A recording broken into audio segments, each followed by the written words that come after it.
último churrasco da estação, uma noite de verão agradável com a família e amigos. Não existe maneira de saber que uma enorme massa de rocha espacial do tamanho de um campo de futebol está se aproximando da Terra numa velocidade de 80 mil quilômetros por hora. Faltam 20 segundos para o impacto. Quando ela entra na atmosfera, o asteroide congelado se transforma em uma bola de fogo tão quente quanto a superfície do Sol. Uma nova estrela está no céu noturno, se tornando mais brilhante a cada segundo. A ionização da bola de fogo interfere nos sinais de rádio e TV num raio de 1.600 quilômetros. Um impacto a 40 quilômetros de distância transforma a noite em dia. A energia de 100 bombas nucleares é liberada. Por enquanto, tudo é silêncio. 7 segundos depois do impacto, a onda de choque começa. Enquanto o solo treme, ventos de velocidade supersônica arrasam toda a região.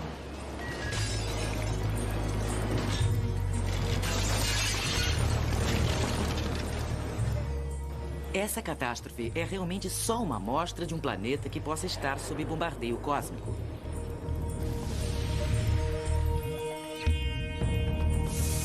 Continuamos a receber esses golpes diariamente. A maioria deles são pequenos. Alguns são potencialmente tão grandes quanto aqueles que exterminaram os dinossauros. É por isso que vamos conhecer esses cometas e asteroides mortais. O que vamos encontrar aqui vai poder evitar desastres e talvez revelar as origens da vida na Terra. Chuva de fogo.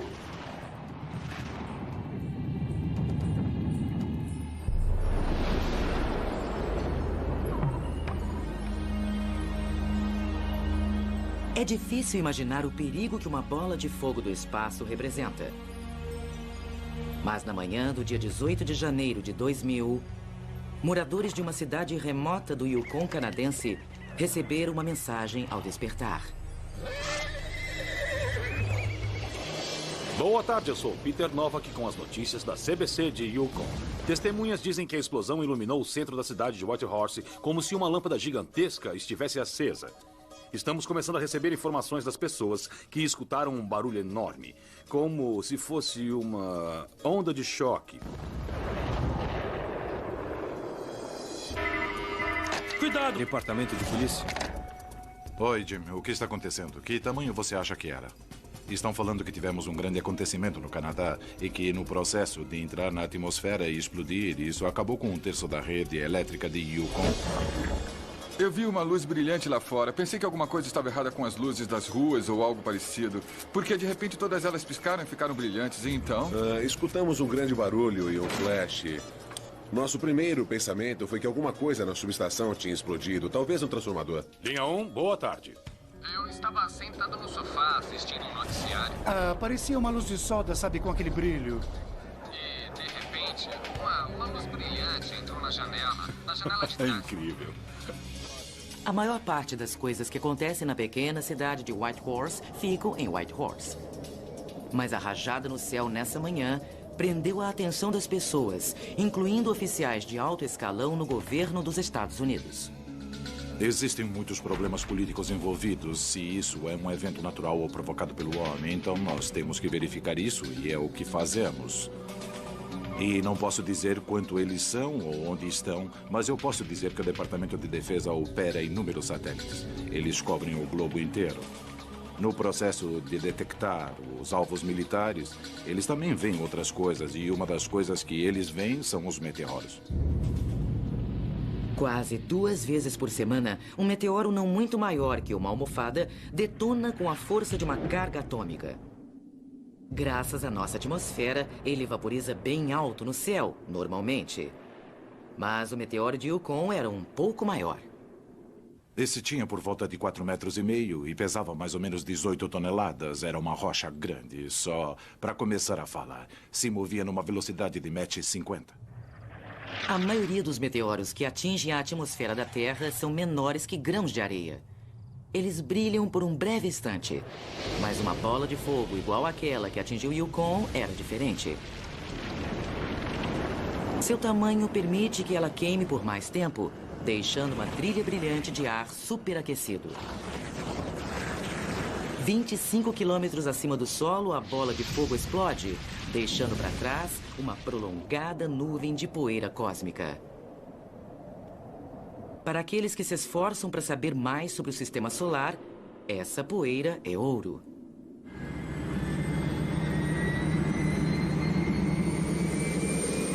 A NASA tem um jato de grande altitude, especialmente projetado para recolher poeira espacial.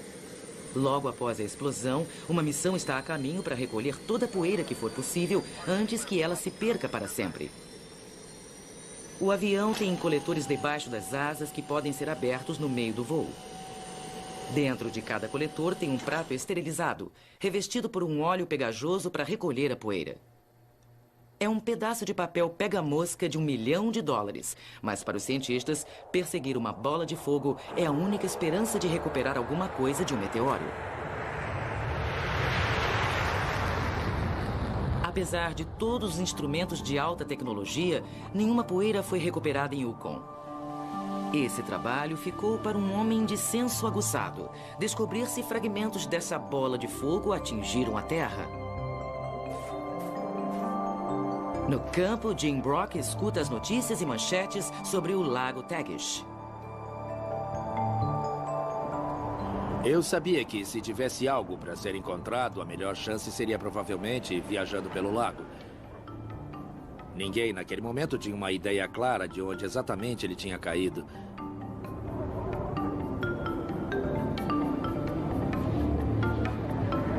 Quando eu encontrei, estava ficando escuro. Já estava bem escuro, eu tive que acender a lanterna. E, na verdade, eu passei por alguns deles antes de ver. Porque a maioria deles eram pequenos pedaços desse tamanho, e os primeiros que vi eram desse tamanho. Pareciam pedaços de carvão deixados em um monte de neve. Eu parei, peguei alguns e comecei a verificar, pois não havia nenhuma razão óbvia para eles estarem ali. Encontrar um meteorito é raro, mas encontrar vários no gelo com o conteúdo deles ainda congelado é excepcional. A decisão de Jim Brock de pegá-los usando bolsas plásticas nas mãos transformou isso em um grande acontecimento.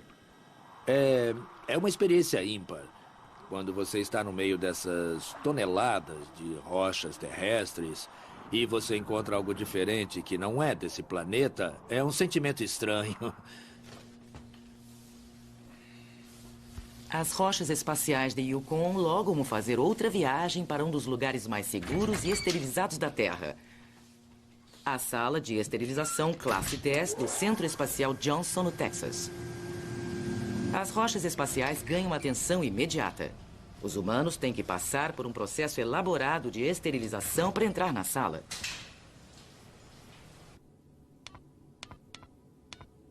O mineralogista cósmico Michael Zolensky recebe várias rochas que foram enviadas, mas nem todas vieram do espaço. Somente quando as amostras chegaram e eu as abri no laboratório que descobri que eram mesmo meteoritos. Mas não só isso. Era um tipo extremamente raro de meteorito, talvez o mais velho, o mais primitivo de todos que todos nós temos. Parece conter uma concentração muito alta de poeira estelar e é o material do qual todas as plantas e o Sol foram formados. Todos os átomos do nosso corpo vieram da poeira estelar. E ter isso recuperado imediatamente, ainda congelado, sabe, é realmente, você sabe, é uma chance em 1 milhão. Poderiam alguns fragmentos de rochas ter algo para nos dizer sobre o material que criou o sistema solar? Asteroides, cometas e meteoros podem nos oferecer uma maneira de voltar no tempo. Tudo no sistema solar, que foi formado há 4,5 bilhões de anos, é resultado de impactos e colisões em grande escala. Enquanto 9 planetas emergiram, trilhões de pequenos pedaços de entulho permaneceram soltos na órbita de Marte por causa do impulso gravitacional imenso de Júpiter. Esse é o cinturão de asteroides. Sobras da criação Eles hoje são capazes de uma destruição em massa.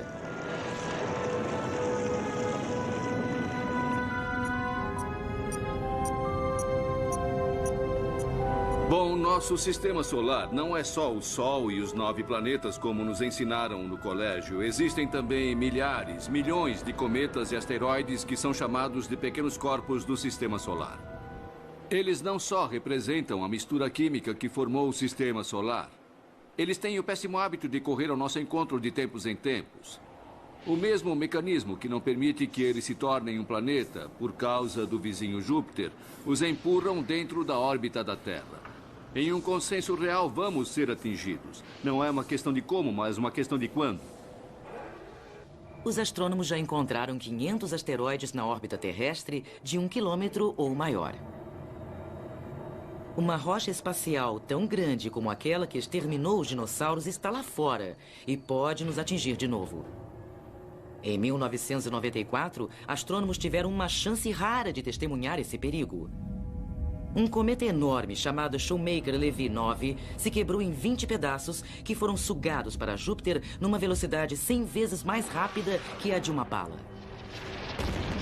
O cometa Shoemaker-Levy 9 causou uma explosão equivalente a uma bomba como a de Hiroshima, explodindo a cada segundo por 13 anos. Causou uma nuvem de pó que era maior que a Terra, e as pessoas puderam entender que se um cometa ou asteroide do tamanho de um chapéu atingisse a Terra, teríamos sérios problemas.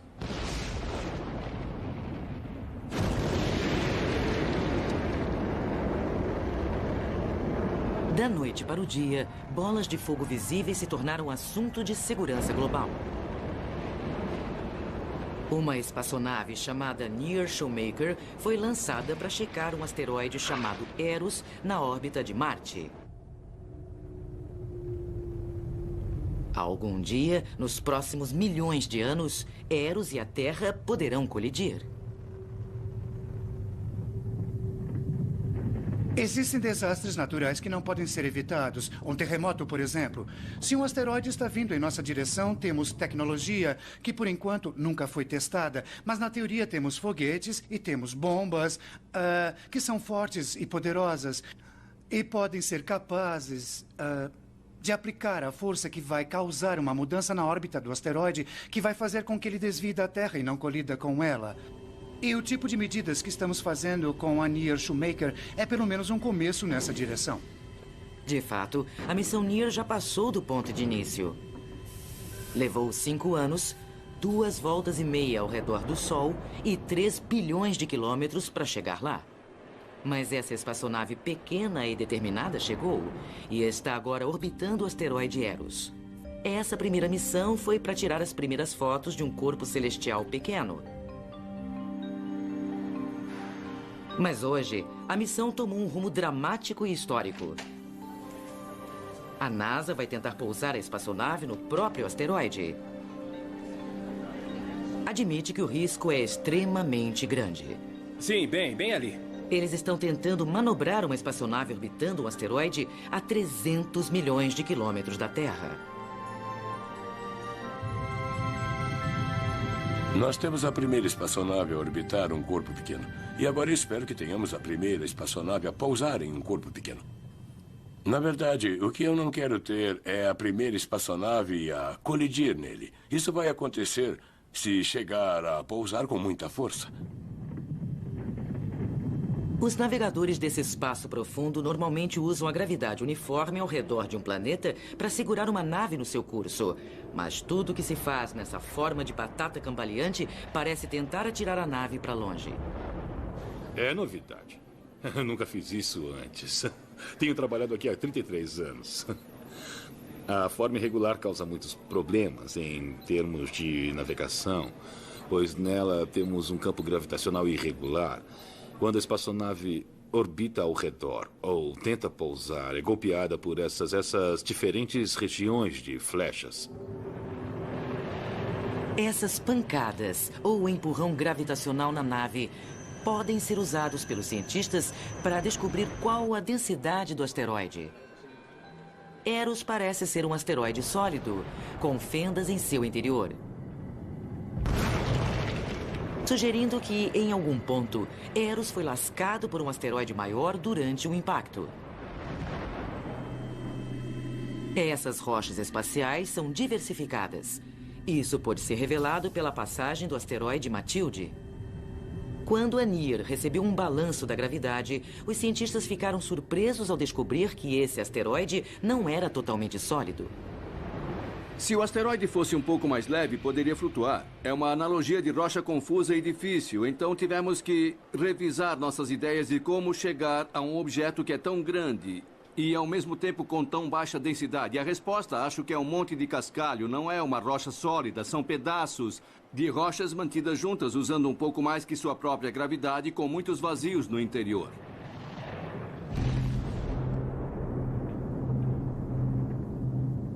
Ele tem crateras enormes. Pensávamos que existia um tamanho máximo de cratera que um asteroide poderia ter. E se houvesse um impacto, isso faria uma cratera muito, muito maior e iria arrebentar com ele. E esse asteroide não tem só uma cratera enorme que não imaginávamos, mas tem 5 delas. Orbitando perto de Eros, a câmera da NIR documenta a natureza violenta do sistema solar em detalhes desconcertantes. Nesse volume de 30 quilômetros, permanecem com falhas e cicatrizes 100 mil crateras. É o acúmulo dos impactos de fragmentos com possivelmente 30 metros de profundidade. Pela primeira vez, ficamos face a face com um inimigo natural da Terra. E esse é 3 vezes maior que a rocha que matou os dinossauros.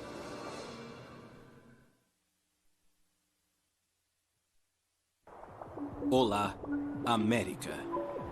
Às vezes o céu vem abaixo. Na noite de 9 de outubro de 1992, torcedores em um jogo de futebol estão distraídos. Assim como videoamadores em 2 outros estados do meio Atlântico. É conhecida como Bola de Fogo de Peekskill, porque finalmente ela parou em Peekskill, no estado de Nova York. As chances de ser atingido por uma delas são raras, mas a Terra é o alvo. Temos só que olhar a Lua. Ela é cheia de crateras. Tem uma atmosfera, muito mais impactos ocorrem. Até a poeira lunar é esburacada com micros impactos. E está toda lá, preservada. Não é possível que a Terra tenha escapado de ser atingida por bolas de fogo. Mas na Terra tudo se recicla, tudo muda dentro de 3 milhões, 10 milhões de anos. E como resultado, é difícil encontrar uma cratera de impacto. Elas ficam enterradas, ficam corroídas, ficam destruídas. Especialista em impactos, Peter Schultz está tentando encontrar traços de um impacto na costa da Argentina. Crateras são sempre difíceis de serem encontradas. Schultz sempre trabalha como um detetive, procurando através de pistas sutis. Mas na Argentina, um pedaço intrigante de prova chegou a ele completamente por pura sorte.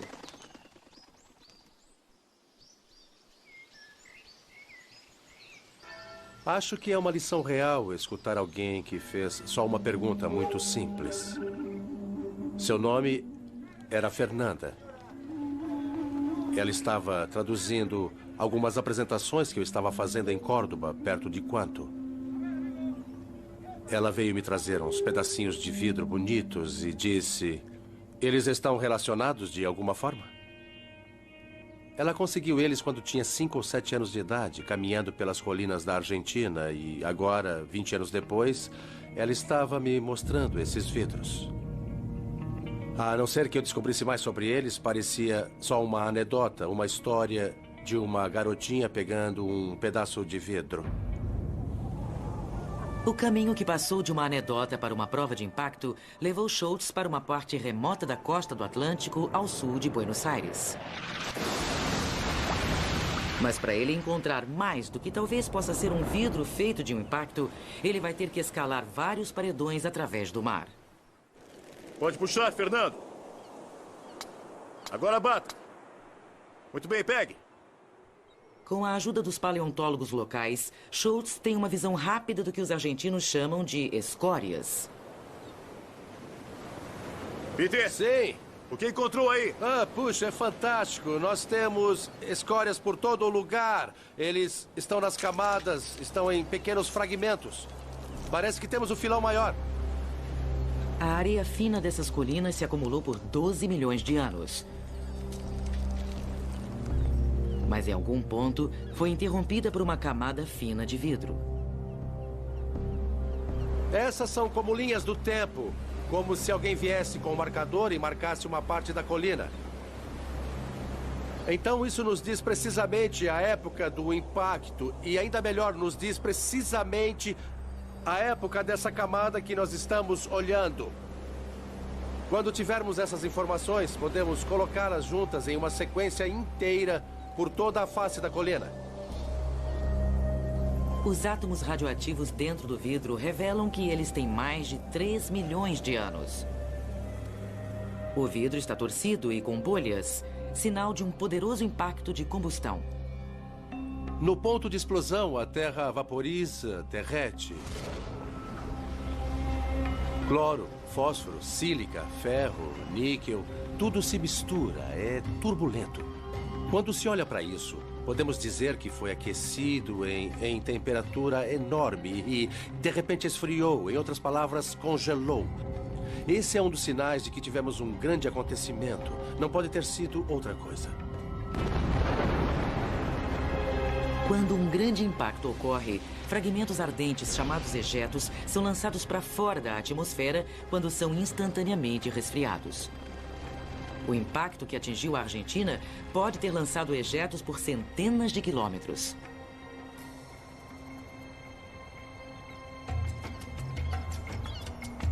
Enquanto a própria cratera pode estar ao largo, outras pistas apareceram, oferecendo mais provas desse impacto antigo. Pode ver isso aqui e ali também. Paleontólogos argentinos cavando pela mesma costa descobriram fósseis de alguns animais muito estranhos. Esse é o último registro desse animal. Bom, esse é um pedaço peculiar de osso, com uma forma estranha aqui. Isso pertence a um marsupial carnívoro. Isso é, com uma adaptação estranha, um marsupial dente de sapo. Sabemos que eles desapareceram. Sabemos que eles não estavam nas camadas acima da camada de impacto. E nosso desafio é saber se podemos detectar o que matou esses animais. Foi a combustão do impacto, o ejeto derretido ou a chegada do escuro e do frio?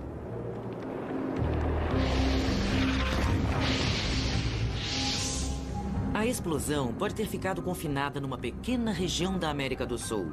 As marcas de animais únicos desapareceram para sempre. É o tipo de evento que acontece uma vez em vários milhões de anos. E é o mistério desse tipo de extinção que fica à margem da morte e destruição que pode ser apropriado para os humanos tomarem cuidado.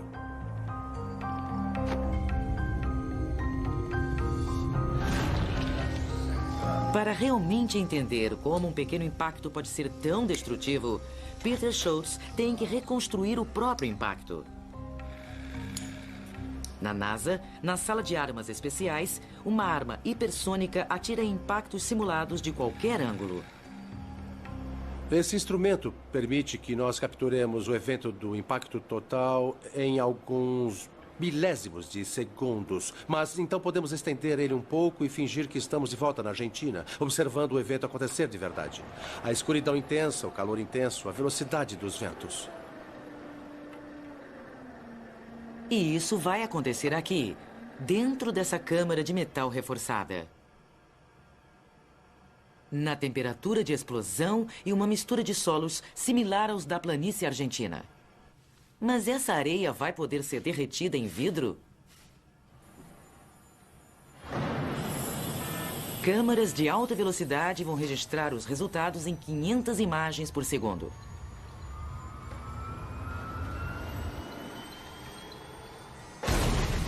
Meu Deus, dê uma olhada. Agora pare com isso. Em segundos, vamos saber se o impacto em miniatura pode nos ajudar a entender como o vidro da Argentina foi feito. E como esse ejeto bombardeou a região. Puxa vida. Está frio, isso é ótimo. Você pode ver a linha que está marcada. É por causa da força. Na verdade, a bola de fogo se expandiu por todo o lado. E bem no centro, eu acho que você pode ver um vidro formado pelo impacto. É, sim. O experimento confirma que o vidro é um sinal de impacto. Observando a explosão em câmera lenta, Schultz pode ver o impacto se revelar em detalhes. Olha isso. Isso ficou cravado. Aqui está a trilha da bola de fogo se dirigindo dentro do impacto. Sabe, esse material é muito quente, então no próximo passo temos essa coluna de fogo que acompanha o próprio ejeto. E você tem esses gases muito quentes, esses raios, e de fato são raios vindo do impacto derretido que estão se dirigindo para baixo. Aqui, bem aqui está uma onda de choque, vinda da onda original que está se expandindo dentro do alvo. Isso parece que ficou um inferno. Isso é bem caótico, mas a cratera está se formando dentro. Experimentos como esse mostram que golpes de ângulos baixos são especialmente letais. A cratera é só parte do impacto. Uma linha de fragmentos mortais se estende bem mais longe. E esse foi o caso do maior de todos os impactos. No fundo do Mar do Caribe está a cratera entalhada há 65 milhões de anos. Tem mais de 150 quilômetros de comprimento. Mas as consequências da rocha espacial do tamanho do Everest foram globais. Por milhões de anos, os dinossauros prosperaram. Os mamíferos eram animais pequenos, vivendo na maioria em tocas. Então, totalmente por acaso, as regras de sobrevivência mudaram.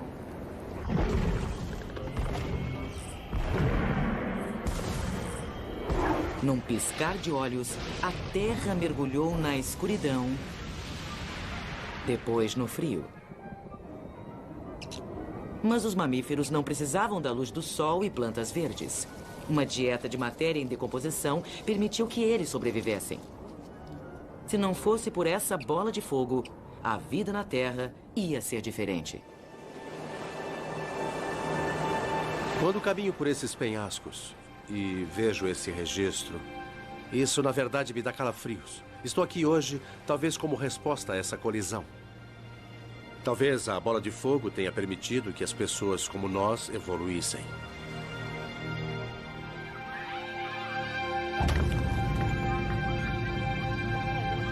Antes que outra rocha espacial caia do céu, a NASA colocou uma espaçonave em órbita de um asteroide. Mas o que vai acontecer quando eles tentarem pousar nele?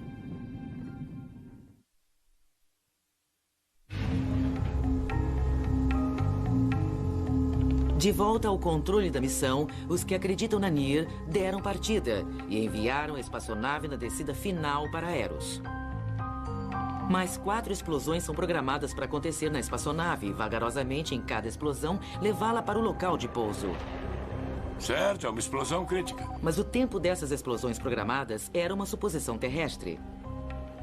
Agora que a NIR está descendo de verdade, calcular precisamente a velocidade que ela está caindo é essencial para manter a nave em seu curso. Temos só esses 2 pontos. Vamos ter que conversar sobre o que fazer. Certo. Com a espaçonave descendo em queda livre para Eros, eles rapidamente decidiram começar a sequência de explosões 17 segundos mais tarde. Vamos lá, fizemos a última explosão. Começamos no 3. Bom, acho que conseguimos alguma coisa. Tivemos que adicionar só 17 segundos. Transmitir esse comando para a NIR é a última decisão de comando que eles podem fazer. Mas se eles calcularam errado, a NIR não vai só bater, mas vai ricochetear de volta ao espaço. Por causa da pouca gravidade de Eros, eles devem frear a nave em colisão para que ela pouse suavemente e pare. Realmente estou orgulhoso da firmeza da nave e dos engenheiros que construíram a espaçonave, que projetaram e a construíram. Ela tem de ser forte o suficiente para se acomodar aos acontecimentos que estão pela frente. E nossa espaçonave foi extraordinariamente bem nisso. É uma máquina fabulosa. 20 segundos para a explosão. Mas como toda máquina só vai fazer o que eles disserem, a pergunta é... Parou. Será que o que eles disseram estava certo? Muito bom. Certo, interrompeu bem. A primeira explosão funcionou bom perfeitamente. Mas para determinar a localização exata da Near e sua altitude, uma série de fotos serão tiradas pela câmera posicionada do lado de fora da espaçonave. Planejamos receber essas imagens na sexta e temos que ter a esperança que a trajetória é mesmo exata e onde foi prevista. Quando o comando executou a manobra de colocar a espaçonave no ponto exato, ficamos procurando as marcas que queremos ver, em vez do céu negro. Na descida, a Near está tirando fotos a cada 30 segundos. Onde está? Onde está? Mas esperar essas primeiras imagens na tela parece uma eternidade. Eu digo onde ela está. Eu acho que a coisa que é um pouco assustadora no final é que não se sabe se aconteceu um erro. Todos somos humanos e digitamos esses comandos. E você pode digitar um número errado e daí as fotos podem aparecer queimadas e...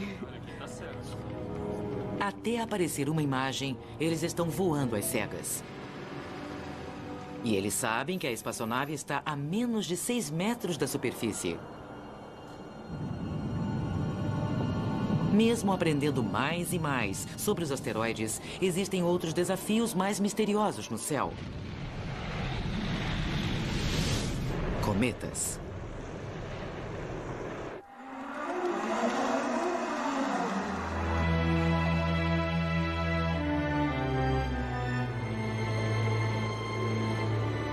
Os antigos viam como sinal do juízo final. E eles não estavam errados. Cientistas descobriram o quanto um cometa pode ser desastroso.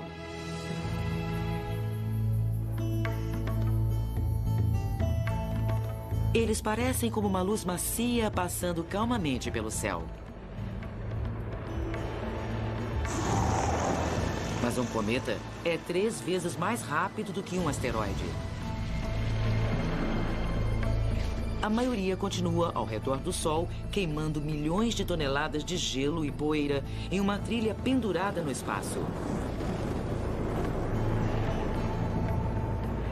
Quando a Terra cruza essa trilha, vemos uma chuva de meteoros no céu.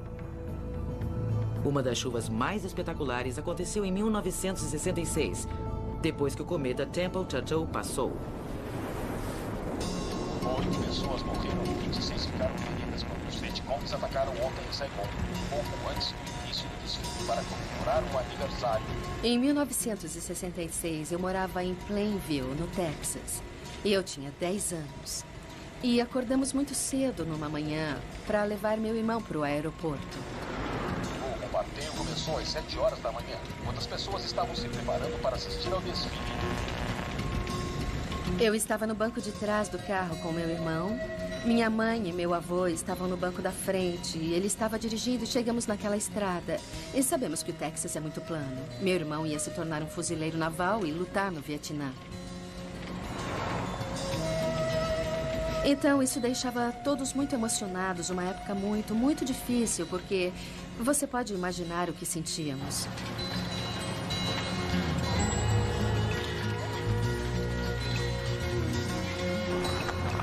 Não havia nenhuma luz, tudo estava muito quieto. E nós saímos da estrada e olhamos. E as estrelas estavam caindo. Caindo, caindo, caindo. E não tínhamos ideia do que era aquilo. Por acaso, tivemos a chance de presenciar a incrível chuva de meteoros de 1966. E essa foi a maior chuva de meteoros de que temos registro na história. Quando houve uma média de 100 a 150 mil meteoros por hora no céu. Jack Green ainda é fascinada por cometas. Hoje, ela é uma cientista planetária no laboratório de propulsão a jato na Califórnia. Green quer pousar uma espaçonave em um cometa para ver o que tem lá. Ela acha que a maioria é água congelada, água como da Terra. Mas dentro de uma nuvem de gelo de um cometa, existe algo realmente estável em que se possa pousar? Eu gostaria de saber como é ficar na superfície de um cometa. Como será olhar em volta? Eu vou ver colinas, montanhas. Vai ter uma nuvem de poeira se levantando no meu pé? Eu quero saber tudo isso, assim eu vou poder realmente pousar uma nave lá e ajudar os engenheiros a projetar essa nave. E essa é a chave. Como os pedaços de cometas não caem na Terra como meteoritos de um asteroide, muita especulação foi criada pelos anos afora sobre do que eles são feitos. Temos essas ideias dos cometas de serem gelados, cheios de poeira, bolas de neve. Quando você pensa nisso, pensa em algo bonito e branco, talvez com um pequeno toque de poeira soltando gás por toda a superfície. Acho que sob um cometa tudo seria muito mais difícil e muito mais escuro. As poucas fotos que tivemos do cometa Halley quando ele passou em 1910 sugeriram que era uma bola fina de gás e poeira. Mas quando a nave Giotto tirou uma foto do núcleo do Halley em 1986, nossa visão dos cometas mudou completamente. Nós pensávamos que podíamos ser capazes de pousar em um gelo plano e bonito. Mas com essa foto sabemos que é uma superfície muito irregular, coberta com uma camada de poeira. E não podemos dizer se essa camada de poeira tem 1 milímetro de espessura ou 3 metros. E se quisermos enviar uma nave para pousar em qualquer lugar nele, temos que saber em que estaremos pousando. Se chegarmos a enviar uma espaçonave equipada para se agarrar a um cometa, temos que entender como a sua superfície se torna irregular, espalhando milhões de toneladas de poeira por segundo. A resposta tem tudo a ver com a jornada extraordinária que um cometa faz através do sistema solar. Eles começam 1000 vezes além de Plutão. Lá existe um vasto reservatório de cometas conhecido como a Nuvem de Oort. Estocados nessa profundeza congelada estão os materiais originais que fizeram o sistema solar. Se você estiver sentado na nuvem de Oort, vai olhar para o sol e vai ver só uma pequena cabeça de alfinete. Existe uma luz do sol muito fraca vindo em sua direção. E você está sentado lá um pouco acima do zero absoluto. Então, como está congelado, não vê seus vizinhos mais próximos. Tudo é muito grande, muito escuro, muito vazio. Sentado em sua própria profundeza congelada, Jack Green está peneirando grãos de poeira congelada, tentando refiná-las até ficarem 100 vezes menor que um fio de cabelo. Isso se aproxima dos grãos de poeira que a espaçonave pode coletar em um cometa. Se tiver materiais orgânicos no cometa, eles vão estar nesta poeira.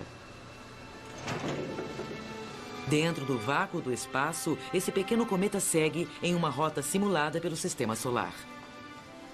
Dentro da câmara, a temperatura vai cair para 300 graus negativos. Para começar a jornada, Green joga uma dose de luz solar.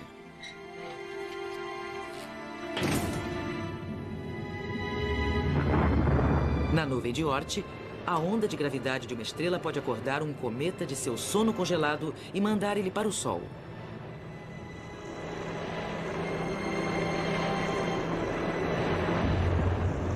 Conforme ele passa por Júpiter, o Sol está vaporizando o gelo do cometa em uma nuvem de gás e poeira.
Embebidos nessa ideia, cientistas dos meteoritos de Yukon, como Michael Zolensky, encontraram provas mais distantes da ideia do nascimento da vida através do bombardeio.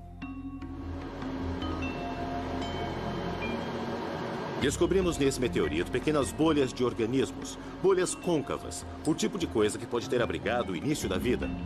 Isso deve ter começado nesse asteroide.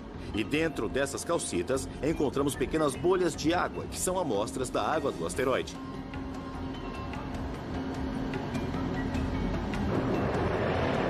Aminoácidos, organismos complexos e hidrocarbonetos, eles estão lá em abundância. E sabemos que eles vêm de outros mundos que têm água líquida presente, significando temperatura ambiente.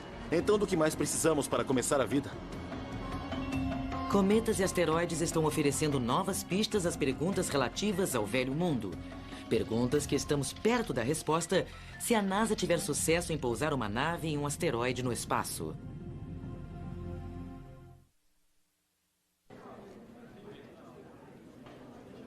A espaçonave da NASA está em queda livre em direção à superfície do asteroide Eros. Onde ela está agora? Se ela está no curso, as imagens que todo mundo na NASA está esperando vão confirmar isso. Se a tela permanecer preta, é sinal de problemas. Olha aqui. Sim, isso é ótimo. A primeira foto capturou um pequeno pedaço do asteroide. De novo, outra indicação. Mas a próxima confirma que eles estão no caminho certo. 1 1/4. Ah, está funcionando. As fotos seguintes estão mais claras, dando detalhes da superfície a cada espaço de 10 centímetros. Ah, isso é ótimo, muito bom.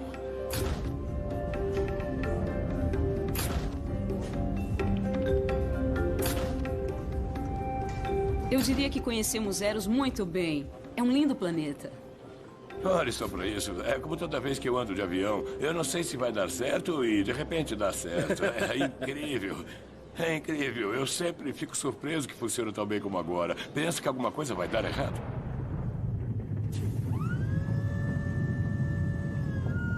Não importa o que eles estão esperando.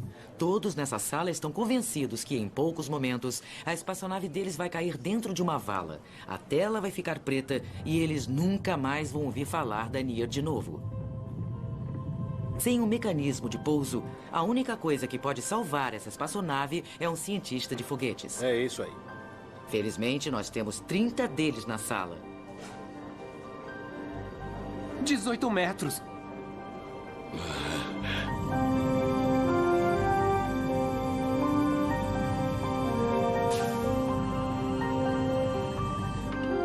Contra todas as probabilidades, o sinal da Near de alguma forma continua fluindo.